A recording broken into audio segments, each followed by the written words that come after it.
we are all connected by that energy. Okay. It's kind of hooey fooey, but it just we are. Think Sure. about think about that voice inside your head that's always there, Yeah. and you before you're cued into listening to for it, it's really there when you're about to do something you have no business doing. Yeah. It's telling you, you know, you shouldn't do that. Now, Right. I can always listen. Through the halls of memories, the strokes of history, capturing humanity. Stories left untold, whispers of the past, secrets they withhold. Yeah, yeah. Oh, oh, oh, oh. Condition reborn. Is this your office that I'm looking at here? Yes, it's my office. And this is a piece of artwork that was created at one of our galas. And we had a couple of young artists to come in, and they were given the paint and the tools that they requested, and they created works of art during the gala. Wow. And this, like, the colors, the energy, the movement, it just, he nailed it. It's Absolutely nailed it. great. It's So, great. and then we auctioned them off. So I had to have this one. Yeah. Yeah. Actually, that's a good way. I think we should get right into something else that's really beautiful is your actual building. Yes. It's really incredible. Can I share my screen with you so we can talk Sure. about this? All right, Sure. do this. Should start from the outside and then we'll go in. This is amazing. Honestly, I talked to a lot of museums, and in the majority of museums, and there's nothing wrong with this, they're typically squares, boxes, gray or white. And then I come across this, and this is like a work of art. It is. It is. So tell me what I'm looking at. Okay, so you're looking at the museum at Prairie Fire. The balcony to the right jets Yeah. off our discovery room.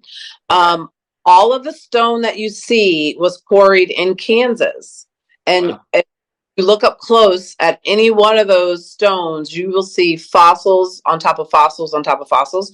But what you Wow. will see are aquatic fossils from when Kansas was under 600 feet of water about 300 million years ago.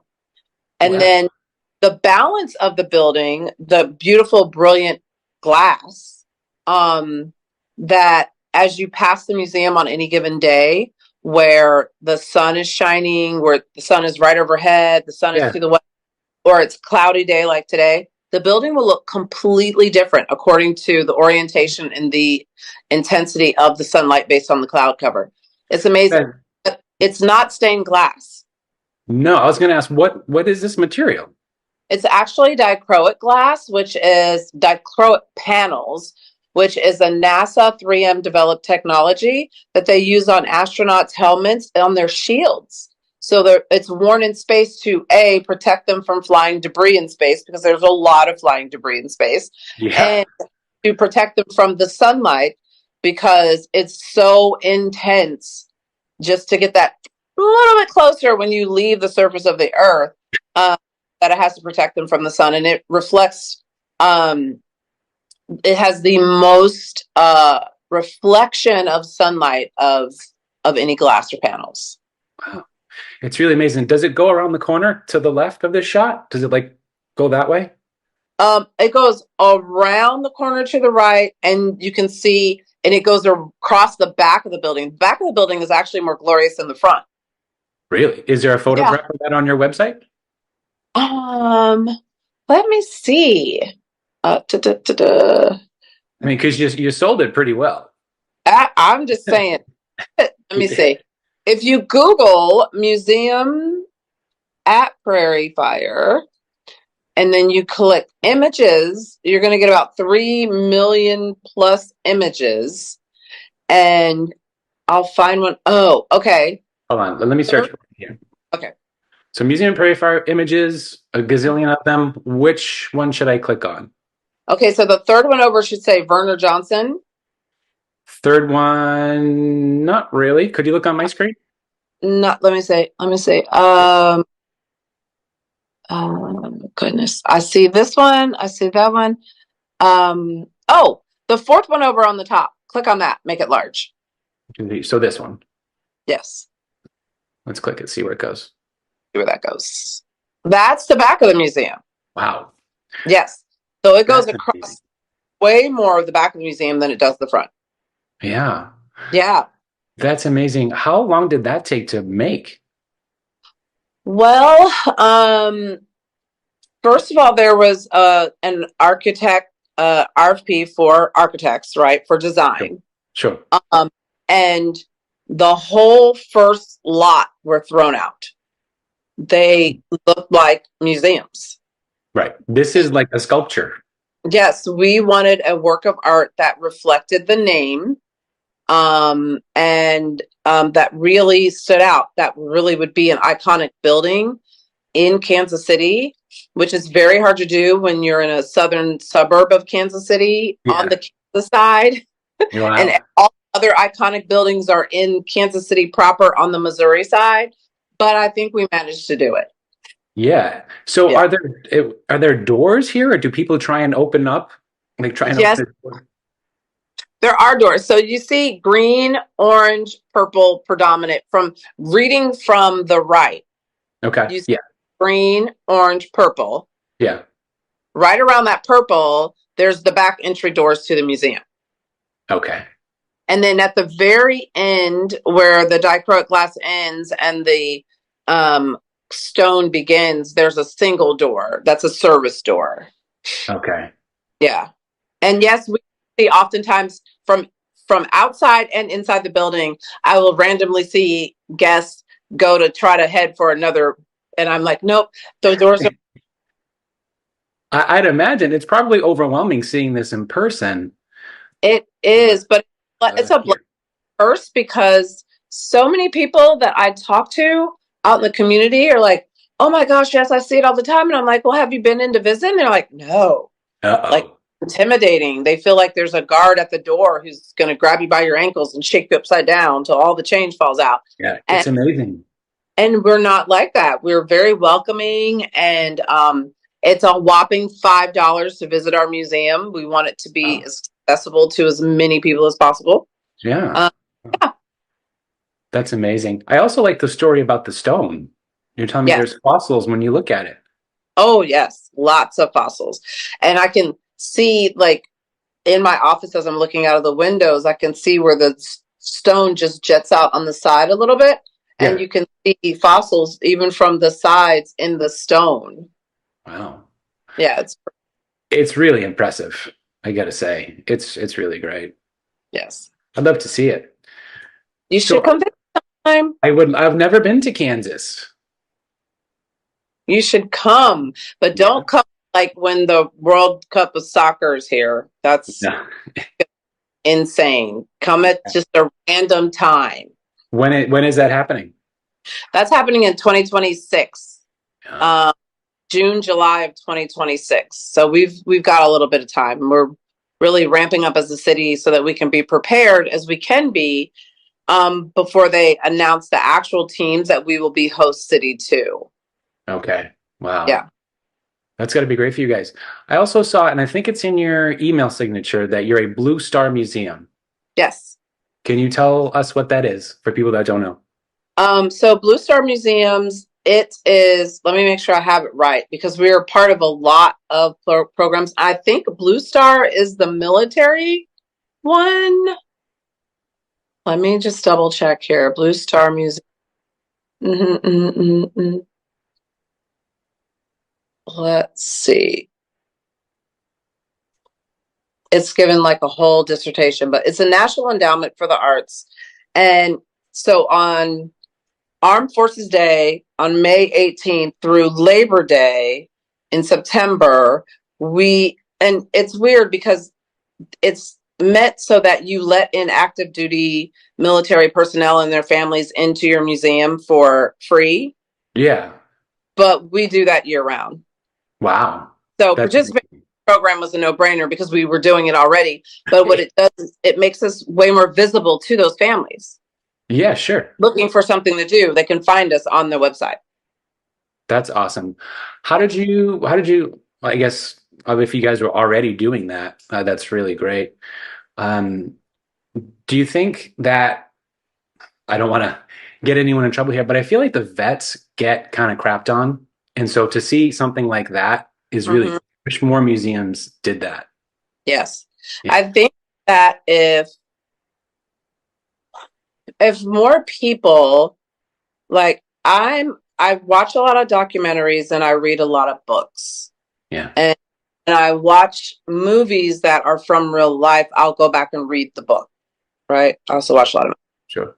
while I've never lived in a war zone or a war-torn country, I have read a lot about the inside of the trauma and the terror that is experienced by the people that inhabit the land, right?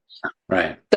It makes me think about people like my dad. My dad did 2 tours in Vietnam that went in service of their country, went out and put themselves in harm's way 24/7 for the entire time that they were there, and they experienced and they saw these atrocities firsthand, and then they come back to the United States, and back in my dad's day in Vietnam they were booed. Yeah. Even still to this day, I don't think that they are really appreciated the way that they should be, or respected or treated the way that they should when they literally leave their families and go put themselves in harm's way, much less all that they do to protect us from having a war on our home Yeah. turf. That Yeah. is a scary situation from the inside out. And this is just my understanding from books that I've read. Things that happen to the civilians that live, even if you read books on when we had civil war here in the United States, and the horrible things that happened to the citizens, the civilians that were caught up in the mix of that. We've Right. living today has ever experienced anything like that. And I think that's why we don't give them the respect that's due and Yeah. support them as much as we should support them. Yeah. I have a neighbor who, have you heard of an honor flight? No. Okay. I have a neighbor who's all about the vets and supporting them, and it's beautiful. So obviously I live in Tampa. So I think it's a couple times a year, and I'm not sure who pays for this. I don't know if it's an organization, but she goes to the airport where they have all of these World War II Vietnam vets there. Most of them are older guys in wheelchairs. And she and the vet, they fly to Washington, D.C. for a day of looking at monuments and things like that. And my friend pushes them around. And No. it's so beautiful. Yeah, I've heard so many beautiful stories that, she's pushing some guy around and he's at a Vietnam memorial wall and he wants to find his friend Yes. that passed away. It's great. But what's sad is the other stories I hear is that kind of what you were saying is that when these guys came home, either they got a lot of crap or their family didn't talk about it at all. Right. And so these guys went for years and years and years not talking about it, having to keep all that stuff inside. It's really Mhm. sad. It's very, very sad. And I think that by the time my dad finished his second tour, I don't know, 4 months old or so at the time. And I was probably late, mid to late 30s before he ever shared one story with me. Wow. Just, I knew that he was in a building. I knew the building took on a direct hit. I knew that that's what sent him home, and how he lost all his teeth and why he had the scars in his arms, and a plate in his head. But he never talked about it. So nobody ever talked about it. And Yeah. then one day he told me that one single story. And I was just like, no wonder I've never known you right in my entire life. I've never known him to be just normal. That's heavy to deal Mm-hmm. with. Mm-hmm. Yeah. That's amazing. Yeah. So is he still with us now? Yeah. Okay. And how's he doing? He's doing pretty good. You know what's really weird? He was exposed to Agent Orange, and he's had the top 5 killers of men since I was in elementary school. I mean, we used to joke and call him like the oldest young man we knew. And he's still ticking. Like he's what is he, like 85, 80? No, 80. Hold on. I'm 55. So he's like pushing 80, right? Or Yeah. he is 80. Maybe he is 80. Anyway, and he's still ticking, but he's had, and we swore it's the Agent Orange because he had like heart disease, high blood pressure, high cholesterol, um, diabetes, and what was the other one? I can't remember, but 5, literally 5 of any of those things that could have taken him out. Yeah. He's still ticking. Like for his 65th birthday, we got him a cake that looked like a Timex watch, and it said "takes a licking but keeps on ticking." Like, that's the story of his life, and he is as soft as a teddy bear. Wow. Yeah. He has zero, and I don't know if he was like this before Vietnam or not, but he has zero discipline in him. Zero fight in him, like none. Yeah. And so, yeah, but he's somehow, somewhere inside, he's tough. Yeah. And I love when you ask people that age and older, like, what's the secret to a long life? It's always something different. Yes. Like some of them will say, eat cheeseburgers or drink wine or, eat pine cones or whatever. There's nothing consistent ever. Yeah. I have like a few running jokes according to the age of the person that's asking me, because I'll get like, "You're 55? There's no way." And I'm like, "Yeah, I'm 55. And you're like, "What's the secret?" So I have like these stupid one-liners where I'll say, "Vodka's a preservative." Or, I'll say stupid things. But when it is like a younger adult, I always tell them that stress is the biggest ager. I do know this. I learned it in nursing school. Stress will age a human being faster, quicker, more harshly than anything. So when you come across stress in your life, meet it with strategy and just keep going. Say, "I'm here. I want to be here. These are the steps that I can get my life back to here." And you just take it one step at a time, but don't stress over it. Like, just make a plan and work your plan. So I'd imagine being the executive director of a giant museum like this, there's got to be stress with the job, right? Yes. Like this week where it's been, and I serve on like some other boards, as you have to do, in a community to show you have to give of your time outside of your position to really be embedded in the community. So I had a board meeting at 8 a.m. this morning, and then had a couple of interviews because we're hiring for summer staff. And then we have our science happy hour tonight. We had the state of the county address with the county commissioner yesterday, which I had to go to because I have a rolling appointment with him because I'm going to get some tax dollars out of that man. Because we get zero tax dollars. I have a plan, and I have a plan and I'm working my plan. Right. So you're not stressed about that. Exactly. And then like we have a fundraiser on Friday, and I have lots of interviews between, and all kinds of things going on this week. And I just strategize. I look at the week and I just go, okay, it's stacked, but I've layered it to where I can get each thing done. And yeah. That's good. So if you looked at your calendar, do you jam appointments together or do you space them out and leave padding between each of them?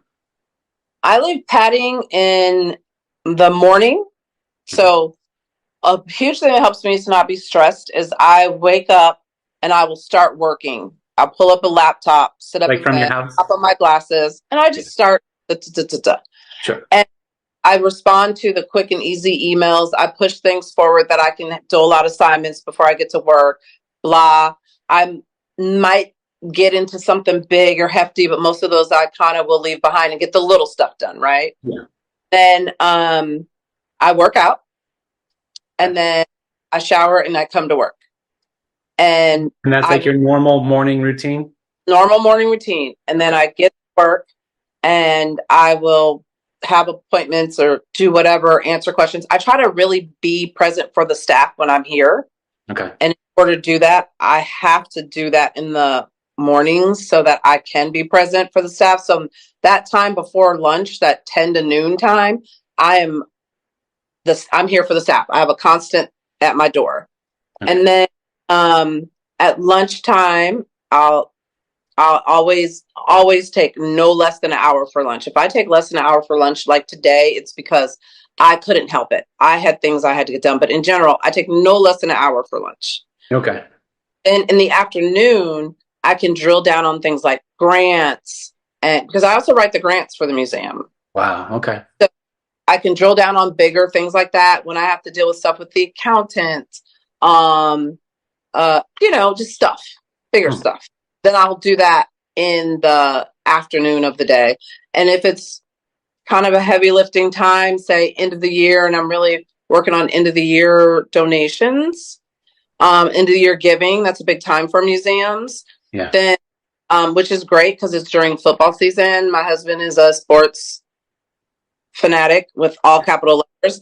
So on Sundays, while he's like, the way our house is set up, I can sit in the living room and we have like a 2-sided fireplace in the middle of the whole first floor. And I can see him on the other side watching TV in the hearth room in the kitchen. And I can just while he's in there yelling and cheering and it works out great because I get a lot of work done. Yeah, there you go. So just talking about productivity and not being stressed, what applications and software do you use for your various tasks?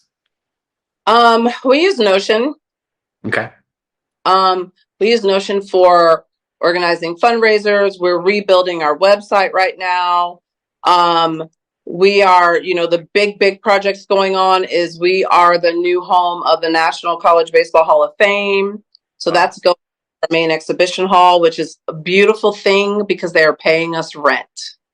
That's amazing. So that's towards our sustainability. We opened a preschool, a STEAM-based preschool in our museum, the first in Kansas City, science, technology, arts, and math preschool. That goes huge towards our sustainability. Parents pay a premium for that premium education right from the start. That's great. So now after we launch this small fundraiser, we're going to launch a capital campaign. I need to raise $10 million so we can build an annex onto our building. So we can create another main exhibition space, some more classroom space, and some more like rental space for like corporate. If something bad happens to one of your premium 42 Kites devices, we'll send you a new one at no cost. Even if it gets eaten by a kangaroo. They can be mean. Only at 42kites.com. Since you're the lead person there, are you the one that coming up with all these ideas, or do you have other folks with these grand ideas that you're listening to? I, as the leader, I empower my staff that there is no dumb idea. I want all of their ideas. They have expertise in other areas. They are 99% of them are in a whole different age demographic than I am. They come up with amazing, cool things and no-brainers that I hadn't thought of. And when they make sense, if it makes sense to me, as in it's going to, and how I lead is we put our mission first. Our mission is advantage. We are not a collecting institution. We're an educational institution. Science, technology, engineering, arts, and math education fosters future STEM careers. Okay. Kansas City is a hotbed right now for tech companies, and it's only growing. We have to start providing more and more STEM careers out of this market if we're going to keep this up. Panasonic is going up. That's 4,000 new jobs right out the gate. Wow. That are STEM careers. We've got Garmin, we've got Cerner, we've got engineering firms like Black and Veatch and Burns and Mac, and more coming. So for us to continue to attract these kind of businesses, which are incredibly bolstering to our financial landscape, um, we've gotta have future workforce development. That's what we do. But our mission program is we take this incredible education out to Kansas City's most underserved kids, and we serve it up for free. Wow. So we level the playing field in STEAM education, STEM careers. And we do it in a real way, not like a couple of hundred kids a year, but thousands of kids. And we go back to the same well. So we will continue to reach those same kids year after year after year and build that layer cake that makes science, technology, engineering, arts, and math part of who they see themselves as being. Yeah. Yeah, their vocabulary is huge. They understand the scientific process. They're not afraid to lean in when they get to choose electives. That is at the heart of everything we do. So if it's good for our KC Urban Advantage program and kids, we're doing it. If it's good for our educational reputation, which is huge in this market, because where we sit is a very, very affluent area of Kansas City. And our educational reputation as in delivering sound quality education outside of school is everything. That drives our revenue. And 3, does it drive revenue? Because revenue goes to support our KC Urban Advantage program. Yeah. So that's the 3 things right there. So I always tell them, bring me an idea, make sure it leans into one of these 3. If it leans into one of these 3, then I'll consider it. And if it leans into more than one, oh, it's going to happen. So I get these ideas, like we're doing June 1st, we're doing a little fundraiser called Swift Science Taylor's version. Okay. So we're taking advantage of that intellectual property, that little workaround where you make it educational and it's yours. Use it. That's that eminent domain. So anyway, we are going to have a Taylor Swift backdrop, thanks to the movie theater across the street from us, with a selfie booth. And we're going to have all kinds of science experiments that are Taylor Swift inspired from her different hits and songs and albums and things. And so we're going to draw in these little Swifties, and then we're going to teach science and put some science in their hands. And we're going to charge $10 a pop while we do it. So we're going to raise money. That's great. That idea came completely from another staff member. Okay, that's genius. So I didn't know what you just mentioned, that you can use something eminent domain if it's educational. Is that the rule? Mm-hmm. You have to have an educational element to it. Okay. So, like, we have a little virtual reality theater, and for a while we were playing Jurassic Park Blue, but we had a cue card in there and half sheets that people could take home with them. And after they watched it, we would do a little session, a little Q&A session, and teach them that no, these 2 dinosaurs did not even live together at the same time. They were millions and millions and millions of years apart. We would give them some scientific facts to what they had just watched, and then we could use it. Wow. And is that the law, like, just in Kansas or in the United States? In the United States. Wow, I had no idea. Some other precursors, like we're a 501c3 indoor museum, but yeah, you have to make it educational, or we have to make it educational. And sure. Yeah. That's great. I also like one of the things you said, that you sort of go back. I know we're winding 5 minutes here, but go back to the same kids year in year and sort of layer that on. Because I know that there's many organizations that do something great for kids once, right, and then never talk to them again. Right. How we get the same kids year after year, or at least a large percentage of, is that we work with 10 Title I schools in the metro on both sides of the state line. Yep. We work with Operation Breakthrough and Emmanuel Center, which are 2 major institutions. They're on the Missouri side in the city, which is where the majority of the population is. And they serve underserved kids and families with everything from education to human health services to all kinds of things. So we come in on that educational element and serve all of their kids. And then we serve every single kid in the Boys and Girls Club of Greater Kansas City. Wow. So imagine the percentage of kids that are in these Title I schools that we also see again in the summer through their Boys and Girls Club. Wow. Or in the summer through the Emmanuel Center or Operation Breakthrough.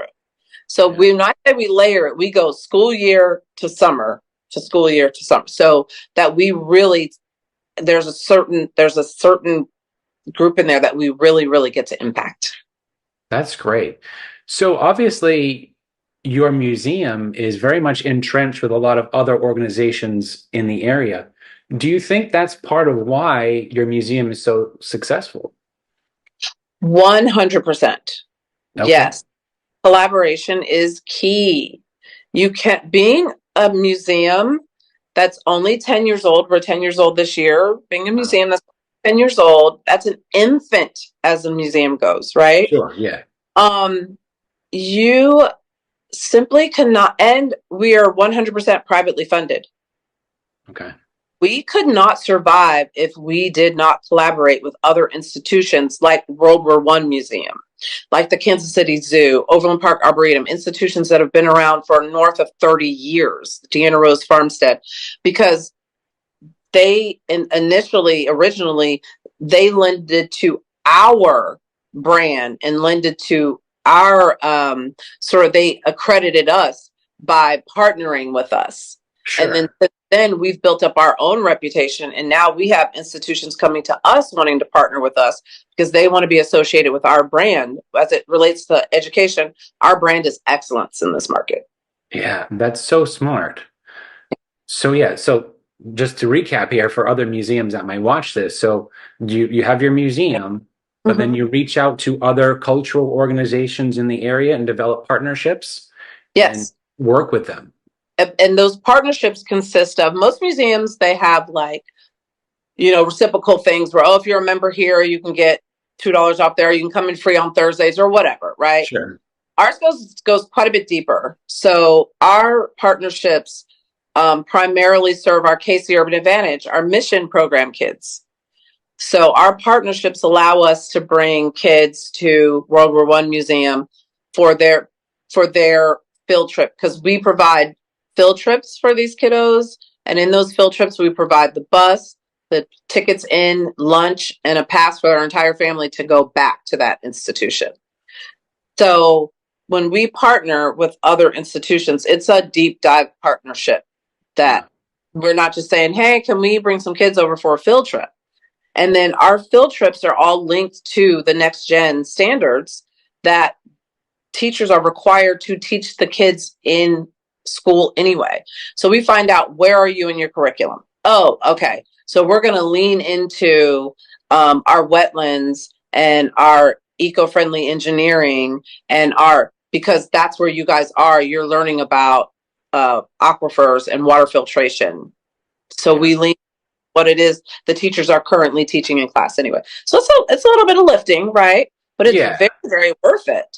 Because our kiddos get exposure to all these things they would never have experienced. We get to take 1,400 kids out to the Overland Park Arboretum Botanical Gardens and Deanna Rose Farmstead this summer.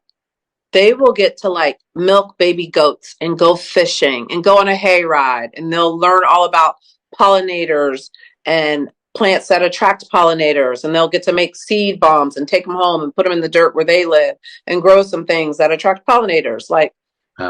That's great. Yeah, that's so smart to team up like that. You mentioned something about animals. Can I share my screen with you again? Yes. Because I know something. Hopefully I can find it again. That you have a bunch of animals. Here we go. We do. Have animals. We have animals. Bearded dragon, chinchilla, a snake. So I guess the kids can feed the turtle? Guess what? Guess who came up with having animal encounters? Wendy. No, it was Alex in our discovery room, who works in our discovery room, said, the zoo has animal encounters. And I was like, that's pretty awesome. He said they're scheduled, and he told us all about it. And I said, oh, okay. He goes, we could do something like that here with our animals, because we do take them out and we do have encounters for birthday parties. He said, but we could do them regularly scheduled for the general public. And I was like, oh, that's brilliant. It is. It really is. Yes. So we have the turtle, and what's down here? Salamander feeding, gecko feeding. The So you salamanders, good. the salamanders, mm, the Don't. salamander and the snakes. I can't deal with the salamanders. Yeah, I wouldn't be hanging out with them. No. But you guys had these animals before you decided to do this? Oh, for years. We've had them since we opened. Well, some of them. So our musk turtle, we was fairly new. We've only had her a couple of years. Um, our salamanders are very new. We just got them like 6 months ago. Our Okay. leopard were donated about four. They were donated in 2018. So, oh gosh, 5, 6 years ago. But yeah, everything else we've had since we started. And animals, a lot of animal species don't live as long as humans. So we've had some to come and go because Oh, their lifespan was up, you know. And yeah, it's sad. It's really hard on the staff. It's really sad. yeah. Um, but yeah, the kids love it. And I don't know if you've ever seen a chinchilla dust bath or a I- chinchilla a snack. It is no. the cutest thing ever. All right. It's They have these Unusual. little tiny hands. They hold onto their Cheerio and they're like, ah. Wow. That's great. What else we got here? Animal encounters. I also saw that you're having a pickleball tournament. We are having a pickleball tournament, a fundraiser for our Casey Urban Advantage program. Do you play And do you play pickleball? yes, Wow. I, It's been I, so popular recently. It's amazing. for me, it worked out because I played volleyball my whole life. And then I gave it up at 50. And I realized and I gave it up because not willingly, but my body was like, listen, chick, as much as you like to think that you're 30, you're not. And so I gave it up. And then I realized pickleball is actually no, it's actually kind of fun and it can be fast paced. The first time I saw it, it was kind of sort of like uh but then I saw it at a like younger people playing it and I went, ooh, okay, I can play this sport, I can get into it. And then we got the opportunity to have the pickleball tournament and I was like, I'm in, I'm hooked, let's go. Yeah, wow. That's great. Let me come back to my screen here. Take a look more at your website. So you have, I see, augmented reality, virtual. We have virtual reality with like sloths, right? Well, that's our current wait. No, our current movie is polar bears. It was sloths. Okay. Wait, let me see. Did we miss that somewhere on the website? Hold on. I feel like I saw something about, well, you have augmented reality and virtual reality. Yes, they're two different things. Right. So, virtual reality is the goggles. The Yes, three. yes, Yeah, yes, yeah. yes, yes, Okay. yes. Okay, we are playing sloths. The polar bears are next month. Okay, so the augmented reality. So see where it says augmented reality? This is not really a great picture for it, but in the upper left-hand side, a little bit taller than the middle, you'll Okay. see a screen back there. Because you see I'm everyone not seeing looking it. up at the screen. Where are we looking? See where my mouse is? Over here? Okay, hold on. I say, uh, uh-oh. Oh, did you lose me? Uh-oh. Hold on. There it is. Over here? Nope, other side. Keep Over over here. to the, This. yeah, right there. You Okay. see that tail? Yeah. And you see the little red beneath that? It's the person standing in the red shirt on the ground. Oh, So, okay. So this right here is probably this person or this person. yes, Okay. yes. So there's a camera over there. So, yes, it's above the screen. So, Oh, behind that wall that holds the big screen, there are 4 touch screens. And the touch screens have a little app that you could go through, and kids are answering questions, and they get to answer the questions. And as they're answering the questions, they're also building out their dinosaur. And oh, they're learning about dinosaurs at the same time because you pick where you want to dig for fossils, and then you okay. pick, and then you drag your fossil to the museum, and then you figure it out. Oh, you've uncovered a T-Rex fossil, and then they show you kind of anatomy, and they say by where you chose to dig and what this animal looks like, what kind of area do you think it lived in? Did it live in the ocean? Did it live in swampland? Did it live in desert land? And then you pick one, and then it'll say by its teeth, what do you think it ate? Was it an omnivore, carnivore, herbivore? So you get to answer these questions, and then you really can have fun on the tail end of it, because the thing that scientists know the least about dinosaurs are what their skin looked like, because it doesn't survive the fossilization process. Sure. Yeah. So, there's now findings genetically with dinosaurs being so closely linked to birds that there may have been feathers where we thought there was reptilian skin. There may have been fur, or, so we give you options for reptilian skin, fur, feathers, polka dot stripes, pink, blue, green, and you name it, and you hit submit, and then you come back out into the main Great Hall, and you wait a couple of minutes, and that dinosaur you just created will come out and interact with you on the big screen. That's very cool. It's very cool. It's very cool. So talking about virtual reality, augmented reality, what do you think about AI and how it's exploded over the past year? Is it good or is it bad? I think it's scary. Is it? I think it's very scary.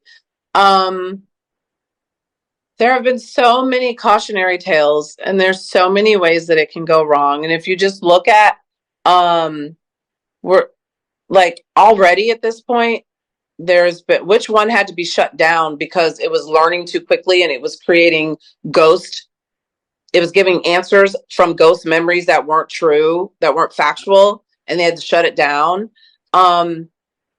If you let it go so far, it's possible to get to a point that you can't shut it down. It won't let you shut it down.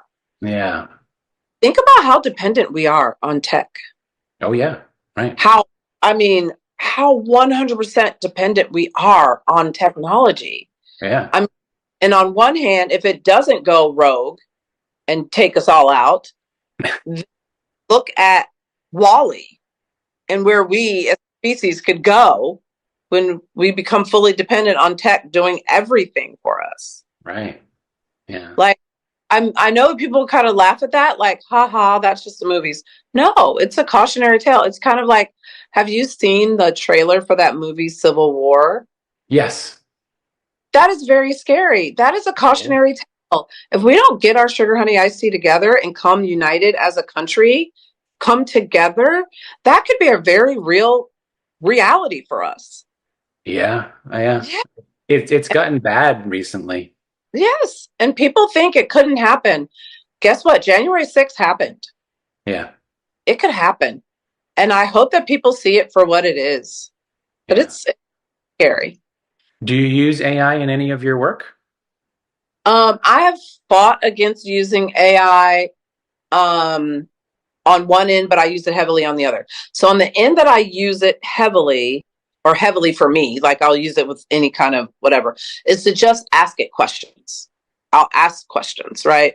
Because it's been, I don't know, what's this, 2024? I probably started asking Google questions in 2005, right? Yeah. I would, instead of just putting in the name of something to search, I would literally put in my whole question. Yeah. To have it pop up what I really wanted to have. I don't want to know, if I wanted to know the address of something, I would say, what's the address of the museum at Prairie Fire? Instead of just putting in museum at Prairie Fire and have it pop up of stuff, I would ask specific questions. Yeah. And I find that, so when it comes to more complex questions that Google gets confused, I will go to, and I used to call them Chat and Bart. Those are nicknames for them, Chat and Bart. Now, Chat is Gemini. So, I think it's Chat. Chat is Gemini, isn't it? I think I'm not sure, but yeah, there was definitely a naming thing with them. Yeah, naming change. One like shut down Chat and then started up Gemini, and they, it's the same thing. So anyway, but I don't want to use it for my creative brain. So to find out information, to seek information, I use it. But I really, really fought against using it for the creative brain, but I used it last week. Uh-oh. I did. For the first time, I used it, the creative brain side, and it was because I was writing a grant. And at the same time that a grant was due, a grant report was due, because you also have to write reports on the back end after you receive the money. Sure. And I just finished this grant, and I was like, yes. And got that submitted. It was a Thursday. On Friday, we have a fundraiser that's starting next week. And in Notion, I had an assignment that I had to get done. 2 assignments I had to get done on Friday. And in between submitting that grant and getting started on those 2 things I had to have done on Friday, I had to do this report. Mm. So I said, and you know, what they really want to know is the bullet point list of things we did with the money they gave us, right? Yeah. I get it down in 2 minutes. But in this world, you have to make things all fluffy and pretty and all. Yeah. So I got on, and I said, I need to write a narrative on a grant report. This is how much they donated, and this is what we did with that money. And I dropped in the bullet points, and it just said, and did you feel good, or did you feel shame? I felt shame because not only because I thought I'll do it this one time because I just once. I know I need to get the flowery words out, right? I just need to get it all. And I said, I'll just this one time. Mm-hmm. And then I'll get it, and then I'll morph it and make it sound like me. Yeah. No, it already sounded like me. Wow. It did. It was a little freaky. I was like, holy snikes. Okay. So I copy pasted, and just to make myself feel better about myself, I changed a few words. Yeah. Changed the paragraphs around, you know. Yeah. So I did. And I submitted that report, and I moved on with my task done on Notion the next day. So today there's a volunteer award that's presidential. And our person who's over our volunteers brought it to my attention yesterday, and it's due today. And I said, she's very good at data. She can fill in all the data nuts and bolts, but she's not a narrative writer at all. And I said, I tell you what, my day is cray tomorrow. I said, but if you get me a list of bullet points of all the amazing things that Jim has done that makes him an incredible volunteer. I mean, one, I do know he's gone through 2 bouts of cancer. I don't even know how many rounds of chemo, and volunteered for 10 years. He's only missed 1 day. Wow. Amazing. Wowzer. Amazing. And his dedication is incredible. Yeah. So but I was like, and I'm going to drop it in AI and have them write the narrative. Yeah. I just don't have time. And like from here, our science happy hour, Dr. Lieberman will be here at 5, so we can do a little tech check. And our science happy hour starts at 5:30, and that rolls into the presentation. And then I take them to dinner after the presentation. And by the time I get home tonight, so I'm going to use it again. And I just used it the first time last week. The first time's always the hardest. Each time after that, it's going to get easier. That's what I'm afraid of. Yes, it's going to happen. It's going to happen. My oldest son is in AI. He writes algorithms. He works for the Department of Defense, and he's in a team that is creating an AI algorithm to predict future weapons globally by tracking patterns. Right. Because patterns can look very innocent. Yeah. Not be very innocent. Yeah. So he's in AI at one of the highest levels. And I am just like, I don't like it. It's scary. Where's the fail safe? You know, it's kind of like the universe. Where's the wall? Where's the end of outer space? Right. That that scares me. Where's the end of what AI is capable of? And where's the line? Where's the demarcation where we have to cut it off before we can't? Yeah. And like, I feel like every week there's a new AI tools. Literally yesterday, I made a rap song for my friend. She's an older lady. Uh-huh. She has a couple of poodles, and I entered in some of that information in her name, and it made a great rap song. And Stop, you can make music in just seconds. stop it. Yeah. That's so sad. And I love live music. I love live instruments. All three of my boys played instruments. They started with piano when they were 5. I think it's very good for the brain's development to learn how to read and write music. Yeah. So they started with the gateway instrument at 5, and then they branched out and all play different things. And I love, you cannot, you cannot, at this point, I've never heard you instruments, you can't replace live instruments, live music. Yeah. Right. Just, Yeah. it's missing something. Yeah, there's definitely a connection there when you're sitting in an audience and you have people playing music right in front of you. Definitely. Mm-hmm. But not a DJ, but actual instruments. Sure. Yeah. Yeah. Absolutely. The combo thing, like I love Black Keys. Yeah. And they are like play a couple of instruments, and then they have a lot of music that's already like produced up, and they play along with it, but it's still like, yeah. So I know that you were in the nursing field before you did this. How'd you know that? I stalked you on LinkedIn. Oh, okay. I got to do that before talking with you. So how did you go from that to what you're doing now?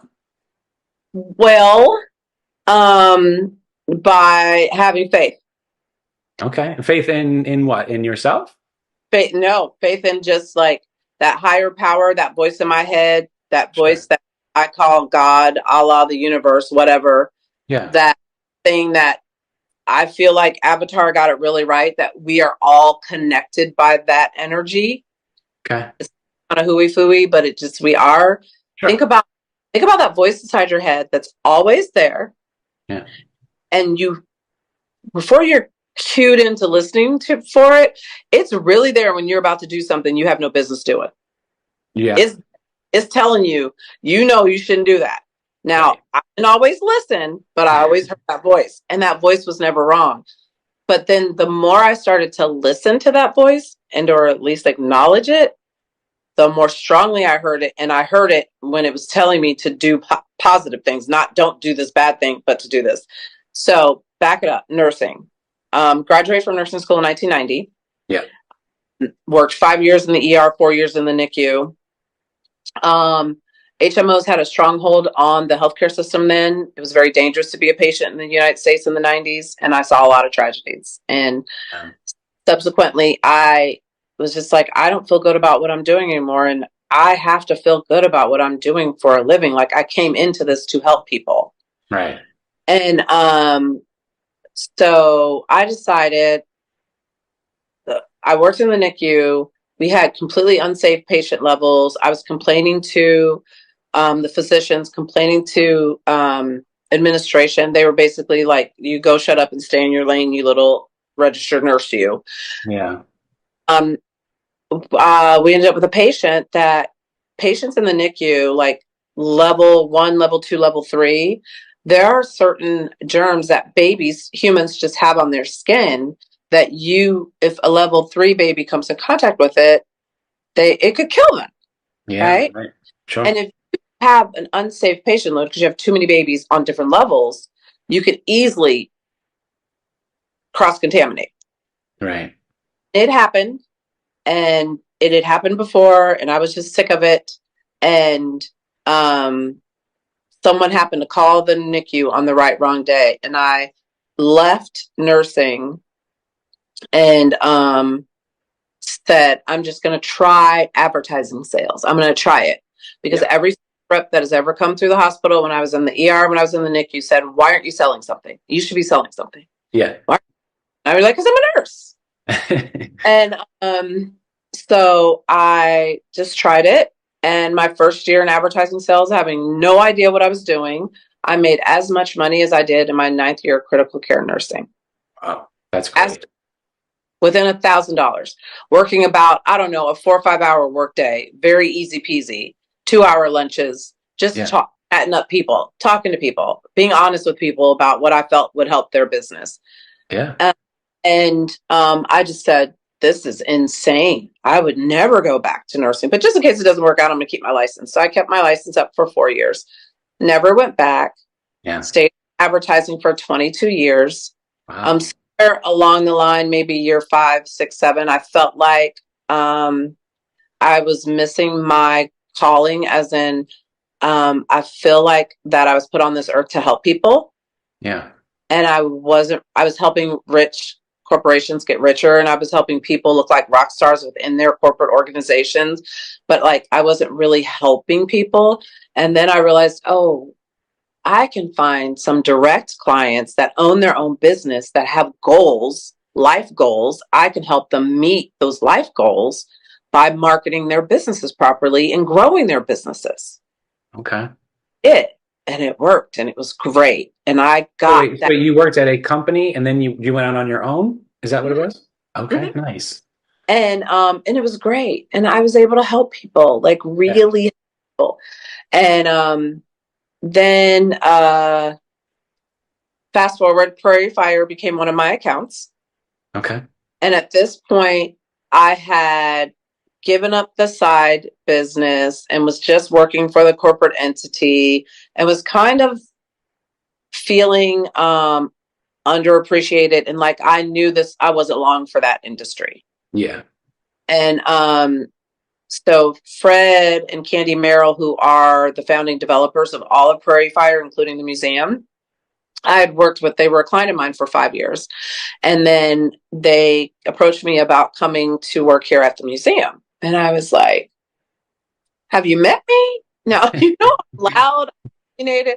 I'm not an institutionalized thinker by any stretch of the imagination. Yeah. I could run a business. Sure. I know. And so I ran from it for about a month, and they finally, Fred cornered me and said, why won't you take this job, Terri? And I said, two things. A, I'm going to upset your apple cart. And B, I don't think you can afford me. That's a And great answer to that question. just being honest. And he said, Yeah. A, we need you to upset the apple cart. We need a non-institutionalized brain in that museum. When I took on this role, we were serving a couple of hundred kids a year. Now we're serving thousands of kids a year. When I took on this role, we were $2.1 million in the hole. And we've been black ever since about 18 months in for me. Wow. I can run a business. Yeah. And apparently a museum, because we're a thriving museum. Yeah. But he said, I need someone to upset the apple cart because the apple cart's not right. And I was like, okay. And he goes, and how much would it cost us? And I told him, and he said, okay, well, let me tell you about KC Urban Advantage. Yeah. He said, I'm going to tell you about KC Urban Advantage, and then I'm going to tell you what we can afford to pay you. And then you just let me know, and we'll leave you alone, but we'll still be friends. We'll still hang out. And I said, okay. So he told me about KC Urban Advantage and what that mission is designed to do, and how it's designed to serve kids, and it's designed to change the trajectory of kids' lives who are living in poverty as a result of their parents and or grandparents' poor choices, sometimes going back generations. Right. And by the time he got done, I was like, okay, I'll take it, and I'll take the pay cut. And Very clever on his end. yes, and that's how I ended up here at the museum. Wow. And I love that it was a client of yours that you eventually became, you took it over. Yes. Wow. And it was a client of mine. The first client I had on the side in advertising was a client of mine that was just like, I'm drowning and I need help. Yeah. And I was like, okay, let me help you. And I was like, I can do this. I can really do this. And again, it was a leap of faith of of God saying, this should be your next step in life. Yeah. It's time for you to leave this profession, and this is where you should go. And me going, what? No, you Yeah. know, and then making it so uncomfortable and insulting and just frustrating to stay where I was, that I had no choice. Like, I just got to try something, because I just got to try something. And then again, at the end of my days in advertising, I was just like, he made it so uncomfortable. I thought about, I was like, you know what? I'm gonna have a renewed attitude toward work, and I'm gonna really dig in and find a way to have a give back again, and so forth and so on. And that Monday, my job had literally just like 3 times smack, smack, smack Wow. before lunch, just Wow. insult and in agitation. And so that day at lunch, I told my husband, I was like, okay, I'm gonna have to like figure out my next step in life, because this is just not working. I never told another soul, and by Friday I had 3 job offers. Oh, And amazing. never Yeah. told a soul, never, but my husband, who doesn't talk to anybody, he's a tech guy, he doesn't talk at, and I was like, and I immediately turned down one. The other one I considered, but it was still in advertising, just a different company. And then this one. Yeah. And literally it was just, the universe saying, here's the path. Right. You have to leave that behind. You have to go here. And little did I know that I was going to need this job as much as they needed me. I was coming down into the empty nester part of life, Yeah. where I was coming into, my youngest son was going into his senior year of high school. And, then they go off to college, and then their second year in college, they live off campus. They don't come home, and then they graduate and they launch, and he's the youngest of 3 boys. And so I was coming into a phase of life that I wasn't emotionally ready to be. Right. And this job gave me 6,000 new children. Your museum website says it's inclusive. But what happens if a guest doesn't speak English? The 42 Kites Premium Devices translates your exhibit text into over 100 different languages, even Zulu. Only at 42kites.com. I feel responsible for, Wow, and I take care of, and I can, I have the opportunity. I'm so blessed that I have the opportunity to enact change in their life. Yeah. Wow. Yeah. Yeah. So just going back to the frustrating part of your previous job. So if someone is feeling frustrated and angry and underappreciated, Mm-hmm. is that a good place to be because change is going to happen? Or no, will it just eat you alive? For me, it was a combo of that super frustration, and then doors opening. Like, walk this way, even though it makes sense. Like, right. Gone into so many other areas of nursing and left the hospital and turned a blind eye to what was happening at the hospital, but just worked in another setting. But I felt like in any kind of doctor's office, I would be bored to death, because I came out of nursing school into the ER and then to the NICU. I like that high pressure. Yeah. So the door that was opening made no sense, but it was like super frustration, doors opening. Yeah. Go through it. Yeah. And little did I know that I was going to need that 6-figure income that advertising job was offering, that nursing was not. I was going to need that flexibility of schedule that advertising job was offering, that nursing was not, because that was 99. I got divorced in 2002. Wow. So within like 3 years of that change, I found myself literally, I struck a bargain with my ex-husband. I'll give you the house we just built. Just give me the kids and let me go on my way. Go away. Let go of it. So I Yeah. found myself buying another house and having, the heavy lifting of hands-on parenting for 3 boys. Wow. Yeah. And that flexibility gave me the ability to get to them to music lessons and soccer practice and football and to be at games and to participate in their lives in a way that I needed to as their mother, but also support their lives and give them a life financially that I needed to, as if there were 2 parents in the house. Yeah. Wow. So, but I didn't know that was coming. I didn't know I was going to get that frustrated that I'd tell them to leave one day.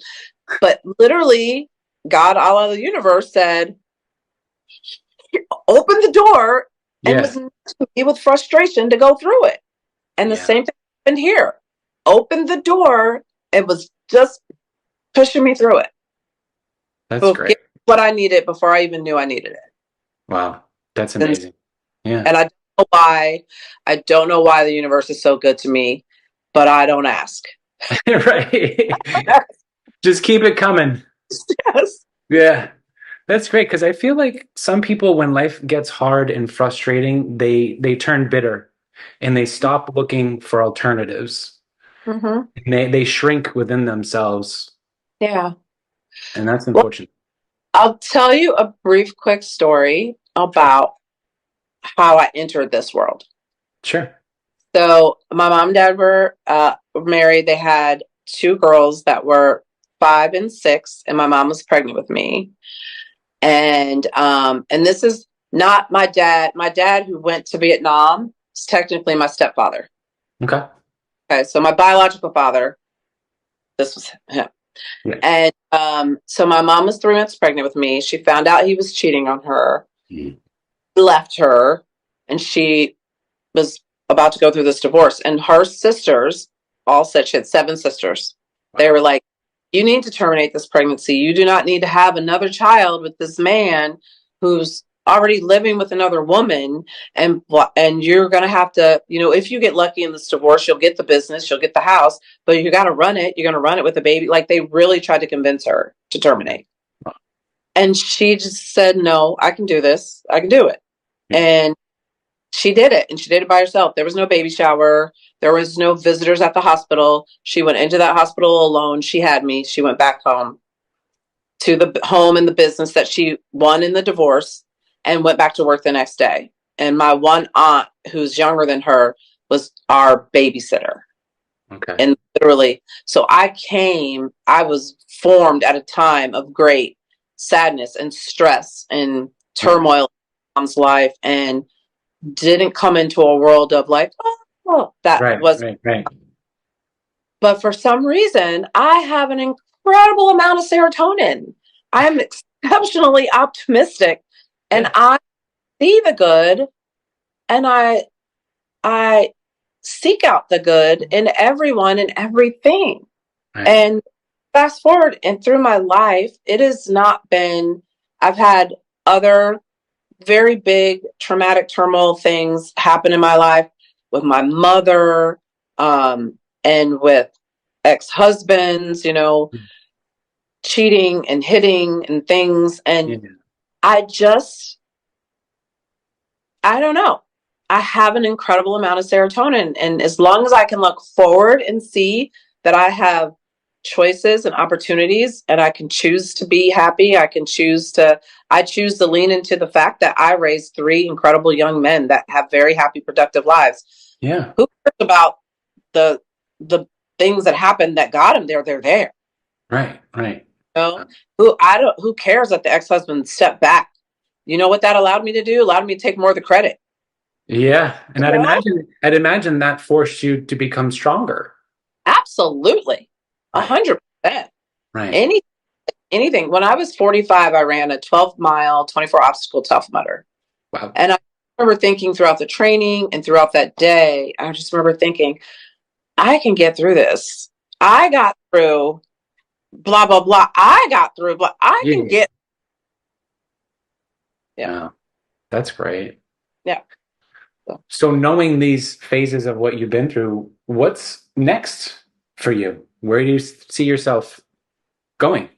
Well, eventually I hope to have grandchildren, but Okay. children are very into like living fabulous lives and stuff. And they're just like, Mom, we cost you way too much money. So no. I get that. Yeah. Yeah. So I'm not having any kids either. I understand that mentality. yeah, they're just like, no. So this is what's next. This Okay. is what's me, and I'm putting it out there and I'm claiming it. Sure. What's for me is I'm going to get an endowment for this museum. Okay. I'm going to get an endowment for this museum so it can live on infinitum. I want to know that when I do leave this earth, because I don't see myself retiring, because I don't see it. Sure. I love my job. Yeah. But when I leave this earth, I want to have an endowment for this museum that is rock solid so it can continue to live and thrive and create many generations of STEM careers. Wow. Yeah, Yeah. that's great. But no, interacting with you and feeling your personality, I have no doubt that you'll make that happen.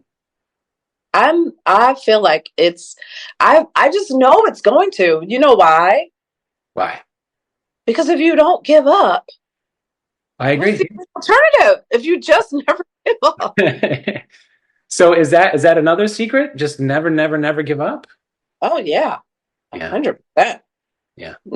Never give up. You're also looking at a woman who raised an off the chart genius smart son who's also dyslexic, bipolar, gay, black man in a very Baptist family. Wow, you got the whole spectrum. In one child. And the other two are a piece of cake.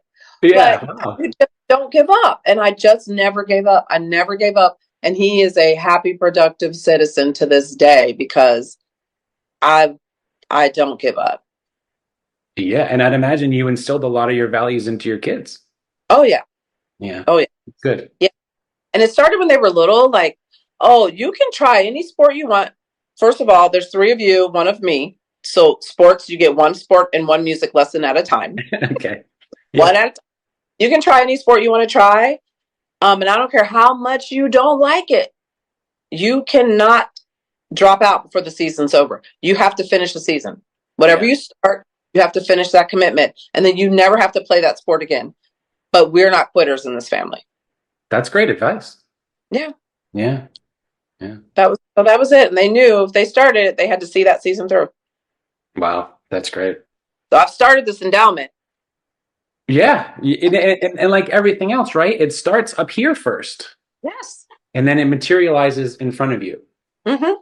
Yeah. And also I have to say thank you for our QR code. Sure, absolutely. See when people, okay, so now we've trained our staff that if they detect that there's another language, whether it's an accent or whatever, they detect another language. It's right there where you buy your tickets. I said, stop down and show them the QR code, how to use it, all the languages. I mean, families, when they use 42 Kites QR code, they stay and engage in our museum at least twice as long. Wow, that's great. Getting a much better understanding of what they see. Yeah, of course. Yeah. And they're taking a deeper dive and they're spending more time and they're engaging more. We had a family that spoke Spanish. I don't know where they were from, but it was just like grandma, daughter, grandson, and they were thrilled. And then the other one that I saw, so I'm not out there very often, so I see him as was a family from Germany, multi-generational. Wow. They were here visiting and they were just like blown away at the QR code. But it was funny because we did the QR code, they did the QR code on one phone and it was a lot of them. It was like maybe 8 in this family, right? Yeah. And they were all clustered around the one phone. Right. I was thinking, oh, they'll figure out that they can just Right. get it on another phone, right? So then I jump off site to a meeting. I come back. They're up in the discovery room. No, they're still at that point. I didn't have the heart to tell them, like, it's not one per family. Right. Come on now. Just talking about you telling me that people spending more time. One of the next upgrades is going to be analytics. So be able to see who's going where and how much time they're spending there. So Nice. at some Nice. point, yeah. That'll be huge. Yeah. That'll be. Well, do you think anything else we should talk about? Because I feel like we're ending on a pretty good high note. And it's always a good place to end. I feel like we're ending on an awesome high note because We went far. We went deep. yeah, I'm not good at surface conversation. All right. I'm not a very guarded person. It's all out here. That's good. Because then people get to know you as a person and who you are. And it's less stressful when you don't have to hide stuff. Sure. Yeah.